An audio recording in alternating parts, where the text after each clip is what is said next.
Welcome back to our channel kung saan tinatalakay natin ang pinakamainit at pinakamahalagang development sa AFP modernization. Sa episode na to, pag-uusapan natin ang dalawang malalaking developments na may direktang epekto hindi lang sa Philippine defense capability kundi pati sa mas malawak na global geopolitics. Una, tatalakayin natin kung paano South Korea ay magsusupply ng libu-libong high-powered firearms sa Philippine Army, isang hakbang na tahimik pero napaka-importante sa modernization ng ating ground forces. At pangalawa, lilipat tayo sa mas malawak na usapin, ang unti-unting paghina ng Iran bilang oil supplier, kung paano ito directly nakakaapekto sa China, at bakit may koneksyon nito sa mas malaking strategic picture, kasama na ang posibleng Taiwan invasion scenario na matagal nang binabantayan ng buong mundo. Pero bago tayo magpatuloy, tandaan natin na ang matatag na Pilipinas ay hindi lang nabubuo sa lakas militar, kundi sa maayos na pamahalaan, paglaban sa korupsyon, pagtanggi sa political fanaticism, at pagsugpo sa fake news. Mahalaga yan para sa tunay na seguridad at katatagan ng bansa. Simulan natin sa development na diretsyong may kinalaman sa Armed Forces of the Philippines, partikular sa Philippine Army. Kamakailan lang, opisyal nang nakuha ng Dawson Machinery Co. Limited, ng South Korea ang kontrata para mag-supply ng DSAR-15 5.56 mm carbine sa Philippine Army. Natalo nila sa bidding ang dalawang kilalang competitors, ang Taurus Armas ng Brazil at ang Mertsafe Defense ng Turkey. Sa orihinal na plano, 8,234 units lamang ang kukunin. Pero dahil ginamit ng Philippine Army ang tinatawag na Most Economically Advantageous Bid o MIB, biglang lumaki ang bilang ng rifles na makukuha ng bansa. Sa ilalim ng parehong budget, humigit kumulang PHP 752 million, ang Dawson ay magde-deliver ng 15,626 units ng DSAR-15 rifles. Ibig sabihin, halos doble ang armas na makukuha ng Army, nang hindi nadadagdagan ang kabuuang gastos ng gobyerno. Ano ba ang MIB at bakit ito mahalaga? Ang MIB ay hindi simpleng lowest bidder wins. Sa ganitong sistema, tinitingnan hindi lang ang presyo kundi pati ang performance, durability, logistics support, maintenance cost, at long-term value ng equipment. Sa madaling salita, mas pinili ng Philippine Army ang mas sulit sa pangmatagalan kaysa sa pinakamurang offer. Ano ang DSAR-15 at bakit ito mahalaga? Ang DSAR-15 ay isang modern AR-15 M4 type carbine, gumagamit ng standard 5.56 pinarami ng 45 mm NATO ammunition. Ito ay lightweight, modular, at compatible sa iba't ibang optics at accessories na ginagamit ng modern infantry units. Kung ikukumpara sa mas lumang service rifles na ginagamit pa rin sa ilang unit ng Army, mas accurate, mas madali i-maintain, mas compatible sa modern combat doctrine. Ito ay mahalaga lalo na sa counterinsurgency operations, urban warfare, jungle operations, at rapid deployment scenarios. Hindi ito flashy tulad ng fighter jets o missiles, pero tandaan natin, ang infantry pa rin ang backbone ng anumang hukbo. Ang procurement na ito ay nagpapakita na seryoso ang Army sa ground force modernization. May focus sa quantity at quality, at may pag-iingat sa paggamit ng limited defense budget. Hindi ito tungkol sa pakikipag-arms race. Ito ay tungkol sa basic combat readiness ng mga sundalong Pilipino. Ngayon, mula sa modernization ng Philippine Army, lilipat tayo sa isang mas komplikado at mas delikadong usapin, global energy security, geopolitics, at great power competition. Dito na papasok ang Iran, ang China, at ang usapin ng oil, pero sa pagkakataong ito, hindi lang dahil sa sanctions o foreign pressure, kundi dahil sa malawakang pag-aalsa mismo sa loob ng Iran. Sa kasalukuyan, libu-libong Iranian civilians ang patuloy na nagrarally sa iba't ibang lungsod, hayagang nananawagan ng pag-alis ng Ayatollah-led government. Hindi na ito simpleng protesta tungkol sa ekonomiya o presyo ng bilihin. Ito ay malinaw na political uprising, may iisang mensahe, tapusin ang religious rule na matagal nang namumuno sa bansa. At dito nagiging critical ang sitwasyon. Sa loob ng maraming taon, ang Iran ay isa sa pinakamalalaking oil producers sa mundo. Kahit may sanctions, patuloy pa rin itong nakakapag-export ng langis, lalo na papuntang China.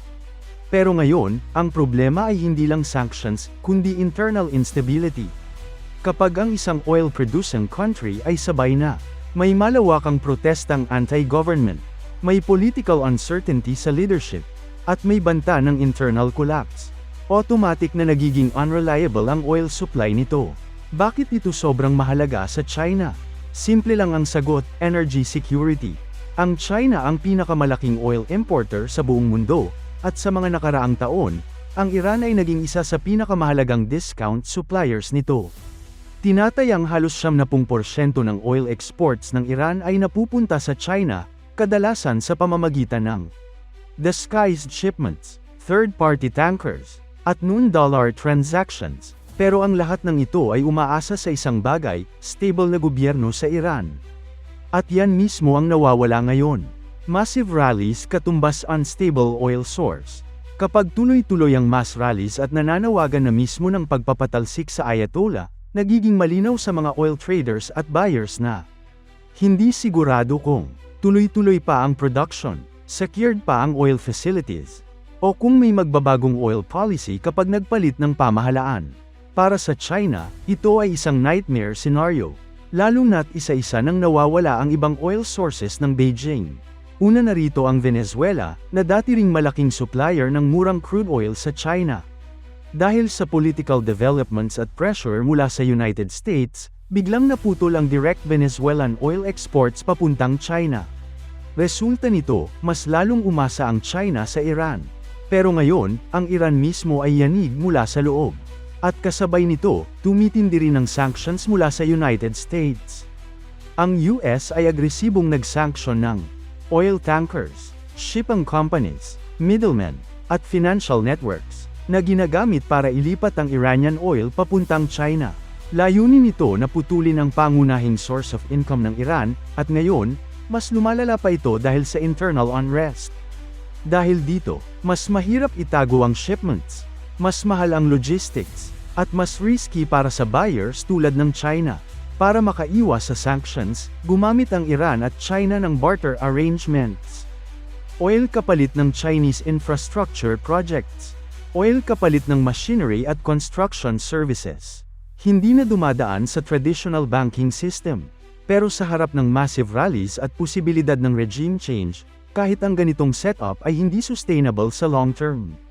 Sino ang pipirma ng long-term oil deal kung hindi sigurado kung bukas ay andyan pa ang gobyerno? Middle East instability katumbas global oil shock. Dagdag pa rito ang lumalalang tensyon sa Middle East. Iran kontra Israel, regional proxy conflicts, at paulit-ulit na banta ng Iran na isara ang Strait of Hormuz. Tandaan natin, 20% ng global oil supply ay dumadaan sa Strait of Hormuz. Kahit simpleng banta lang ng pagsasara nito ay sapat na para tumaas ang global oil prices, maapektuhan ang inflation, at ma-pressure ang mga ekonomiya ng Asia, lalo na ang China. Ano ang koneksyon nito sa Taiwan? Dito nagiging mas malinaw ang malaking larawan. Ang anumang posibleng China-Taiwan conflict ay nangangailangan ng matatag na ekonomiya, tuloy-tuloy na oil supply, at stable global trade routes.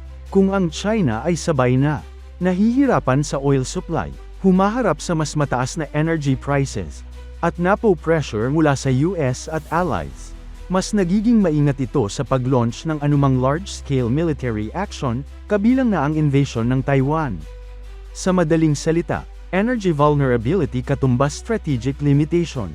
Kaya kahit sinasabi ng ilang analysts na handa na raw ang China sa Taiwan invasion, may isang malaking hadlang na hindi pwedeng balewalain. Ano ang ibig sabihin nito para sa Pilipinas? Para sa Pilipinas, may tatlong malinaw na epekto ito. Una, fuel prices. Kapag nagkagulo sa Middle East o nabawasan ang oil supply sa Asia, diretsong tatama ito sa presyo ng gasolina at diesel dito sa bansa. Pangalawa, regional security. Ang anumang instability sa Taiwan Strait ay direktang makakaapekto sa Pilipinas dahil sa ating geographic proximity. At pangatlo, defense readiness. Habang ang malalaking bansa ay nag-a-adjust ng kanilang strategy, ang Pilipinas ay tahimik na. Nag-a-upgrade ng infantry weapons, nagbubuild ng strategic partnerships, at nagfo-focus sa realistic defense needs. Sa episode na to, nakita natin ang dalawang balita na sa unang tingin ay walang koneksyon. Pero kapag tinignan mo ng mas malalim, Pareho silang tungkol sa preparedness. Preparedness ng Philippine Army sa ground level. Preparedness ng China sa energy at geopolitics. At sa gitna ng lahat ng ito, ang Pilipinas ay kailangang manatiling alert, practical, at strategic. Kung nagustuhan ninyo ang ganitong klaseng breakdown, huwag kalimutang mag-subscribe at i-share ang video na ito. Marami pa tayong i-explain sa mga susunod na episode. Salamat sa panunood.